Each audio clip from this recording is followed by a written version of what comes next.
Il-jum tal-ġimgħa kien jum kruċjali għal prosperità ekonomika ta' dan il-pajjiż u fi ftit xhur oħra nibdew naħsdu il-frott ta' dan. Permezz ta' deċiżjoni li ttieħdet il-pajjiż ser jidħol f'suq fejn ser ikabbar l-ekonomija u ser iġib aktar xogħol għall-pajjiż. Stqar dan il-Prim Ministru Joseph Muscat f'konferenza tal-aħbarijiet li saret tard il-ġimgħa fil-għaxija fejn tkellem wara d-dibattitu li permezz tiegħu ġew approvati emendi għal-liġi li għamlu possibbli il-ksib ta' ċittadinanza b'investiment. Il-Prim Ministru stqar li ftit ta' snin ilu meta kien jgħid li ser iraħħas il-kontijiet, membri tal-Partit Nazzjonalista kienu jgħidu li din hija iċ-ċajta tal-millenju u saħa illi din l-istess attitudni qed tirrepeti ruħha. Ftit ta' snin ilu, 5 snin ilu, meta kont niġi qudiemkom u ngħidilkom illi il-kontijiet jistgħu jorħsu u se jorħsu kienu jitku bina. Kienu jgħidulna li ma jistax ikun. Jgħidulna qegħdin nivvintaw li dan huma affarijiet ta' barra minn hawn.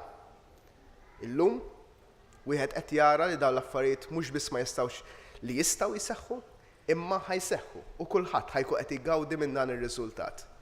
Bl-istess mod, l-istess nies li llum qegħdin jgħidu illi il-proposta illi ressaqna u approvajna illum maġġoranza ċara u b'saħħitha u maquda ma tistax issir li hemm ma nafx kemm il-ħaġa.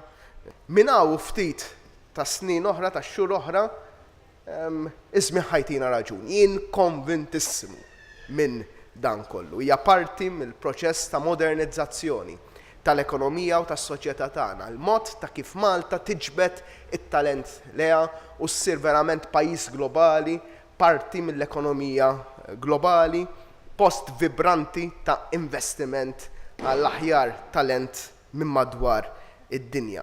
Il-Prim Ministru Joseph Muscat iċċara wkoll dikjarazzjoni tal-kap tal-Oppożizzjoni fejn neddet li jekk jiġi elett huwa jikkanċella ċittadinanzi mogħtija tmur kontra l-liġi u jekk jipprova jbiddel il-liġi huwa jkun qed jikser il-Kostituzzjoni Ewropea. Minn barra l-fatt li l-liġi ma tħallihx li jagħmel hekk lill-kap tal-Oppożizzjoni jekk hemm il-darba jkun qiegħed fir-rwol ieħor, xorta jekk ifettillu li jipprova jbiddel dik il-liġi, jkun qed jikser il-Kostituzzjoni ta' pajjiżna u jkun qed jikser il-Karta Ewropea ta' Drittijiet tal-Bniedem. Da mhux qegħdin ngħiduh aħna, qed jgħidu l-Avukat Ġenerali fil-parir indipendenti li qiegħed jagħti, jgħidu d-dekan tal-Fakultà tal-Università, jgħiduh esperti oħra ewlenin identifikati b'isimhom li ma ddejqux jitkellmu dwar dan il-fatt. Il-Prim Ministru stqar ukoll li l-Oppożizzjoni għandha biss lan li ttellef iżda jinsab ċerti li ħafna investituri interessati mhux qegħdin jieħdu bis-serjetà d-dikjarazzjonijiet tal-kap tal-Oppożizzjoni.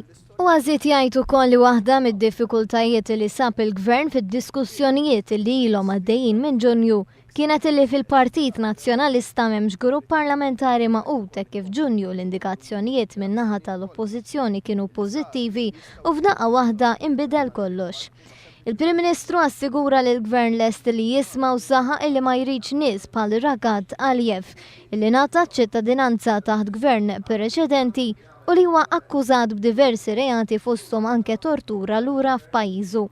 Kien għalhekk stqar il-Prim Ministru li l-Gvern ser joħloq regolatur u kien qed jipproponi lil Godwin Grima. Godwin Grima kien is-segretarju tal-Kumitat li jħossib is-sigurtà taħt Amministrazzjoni Nazzjonalista u żgur mhux ġej min-naħa Laburista sostna il-Prim Ministru. Godwin Grima kien ukoll segretarju permanenti ewlieni u segretarju tal-Kabinett fl-amministrazzjoni preċedenti. Intant il-Prim Ministru żied jgħid li ser ikun qed jipproponi wkoll kumitat ta' monitoraġġ u dan ser ikun magħmul mill-Ministru għall-Intern u mill-Kap tal-Oppożizzjoni. Sostna li b'dawn il-proposti qed tkun assigurata l-iskrutinju u trasparenza u stqar li issa l-Oppożizzjoni għandha l-għażla li tgħin lill-Gvern u tikkunsidra l-pożizzjoni tagħha.